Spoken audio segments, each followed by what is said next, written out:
बिस्मिल्लाहिर्रहमानिर्रहीम।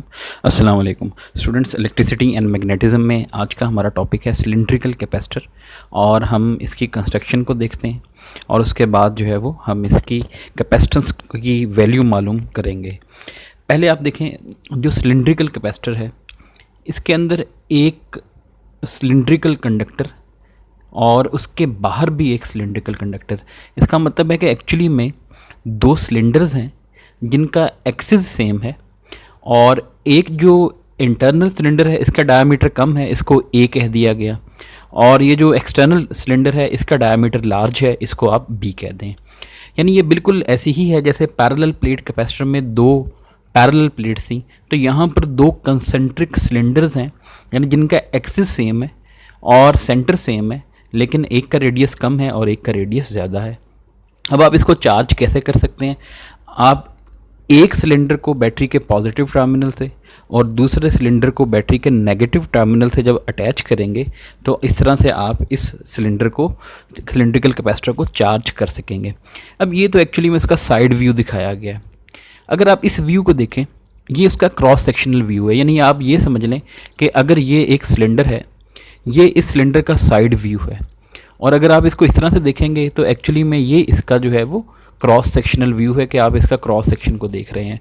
तो जब आप इस सिलेंडर को ऊपर से यानी इस क्रॉस सेक्शन से देखेंगे तो ये आपको इस शक्ल में दिखाई देगा कि ये जो इंटरनल आपको सर्कल दिखाई दे रहा है ये एक्चुअली में अंदर वाले सिलेंडर का क्रॉस सेक्शनल एरिया है, और ये आपको एक्सटर्नल जो दिखाई दे रहा है ये आपके पास बाहर वाले सिलेंडर का क्रॉस सेक्शनल एरिया है।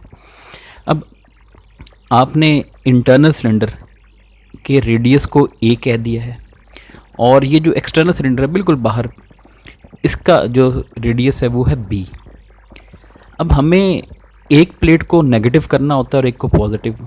हम अज्यूम कर लेते हैं कि जो इंटरनल सिलेंडर है उसको हमने बैटरी के नेगेटिव टर्मिनल से अटैच किया, तो इसकी आउटर सरफेस के ऊपर नेगेटिव चार्ज आ जाएगा, और ये जो एक्सटर्नल सिलेंडर है उसको हमने बैटरी के पॉजिटिव टर्मिनल से अटैच किया, तो इसकी इंटरनल सरफेस के ऊपर पॉजिटिव चार्ज आ जाएगा। क्योंकि ये पॉजिटिव और नेगेटिव बिल्कुल एक दूसरे के आमने सामने रहेंगे, इसलिए इंटरनल सिलेंडर की आउटर सरफेस पे और जबकि एक्सटर्नल सिलेंडर की इंटरनल सरफेस के ऊपर ये चार्ज आएगा। अब आप इलेक्ट्रिक फील्ड देखें, इलेक्ट्रिक फील्ड तो है पॉजिटिव से नेगेटिव की जानिब, यानी ये आउटर सिलेंडर से इनर सिलेंडर की जानिब है। अब सबसे पहला काम है कि हमने इन दोनों पॉइंट्स के दरमियान यानी आउटर सिलेंडर और इनर सिलेंडर के दरमियान जो इलेक्ट्रिक फील्ड है हमें उसकी वैल्यू मालूम करनी है। तो इलेक्ट्रिक फील्ड की वैल्यू मालूम करने के लिए हम गॉसेस लॉ जो है वो इजीली अप्लाई कर सकते हैं। E dot d A is equal to Q over epsilon naught. तो सबसे पहला काम है हम गॉसियन सरफेस चूज़ करें।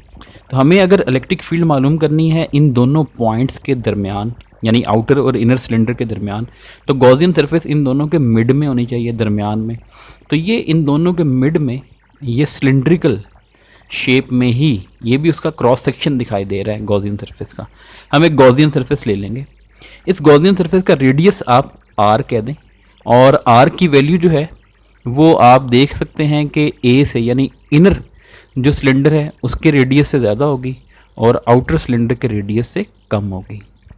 लेकिन इस गॉसियन सरफेस की लेंथ उतनी ही होगी जितनी इन दोनों सिलेंडर्स की लेंथ है, यानी इन दोनों सिलेंडर की लेंथ को आपने यहाँ पर एल कहा था, तो इस गॉसियन सरफेस की जो लेंथ है वो भी एल है। E dot d A is equal to Q over epsilon naught. अब देख लें ये सिलेंड्रिकल सरफेस है तो इसका जो एरिया वेक्टर होगा यूँ बाहर की जानिब होगा, और इलेक्ट्रिक फील्ड है तो आप E dot d A Q over epsilon naught E d A cos of zero is equal to Q over epsilon naught. E d A की इंटीग्रेशन है, टोटल एरिया आ जाएगा is equal to Q over epsilon naught, और आप यहाँ से electric field मालूम कर सकते हैं Q over epsilon not a. अब जो ए है एरिया वो है इस गॉसियन सरफेस का एरिया।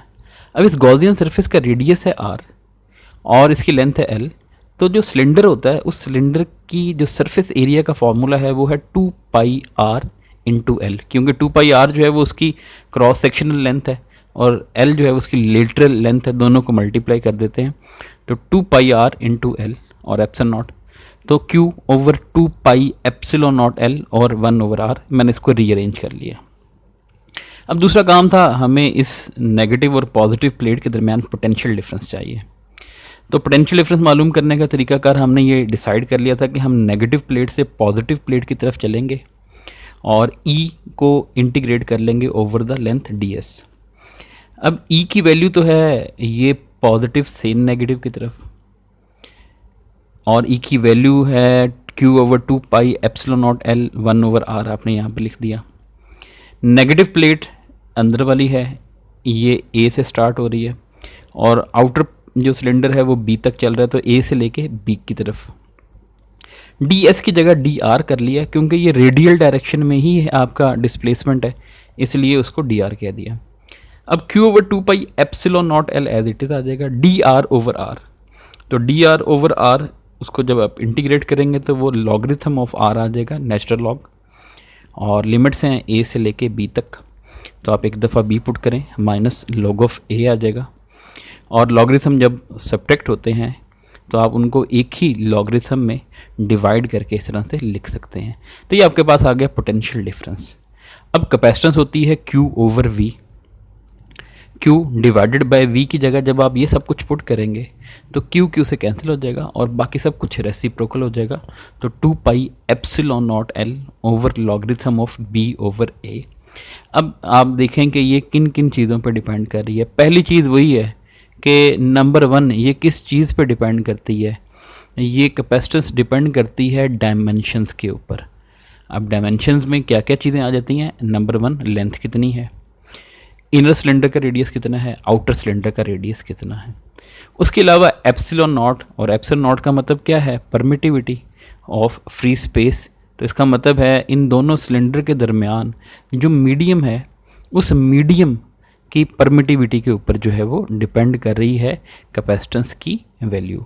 तो इसको रिवाइज़ कीजिएगा, अगर कोई क्वेश्चन है तो उसको कमेंट सेक्शन में पूछिएगा। अपना ख्याल रखें, अल्लाह हाफिज़।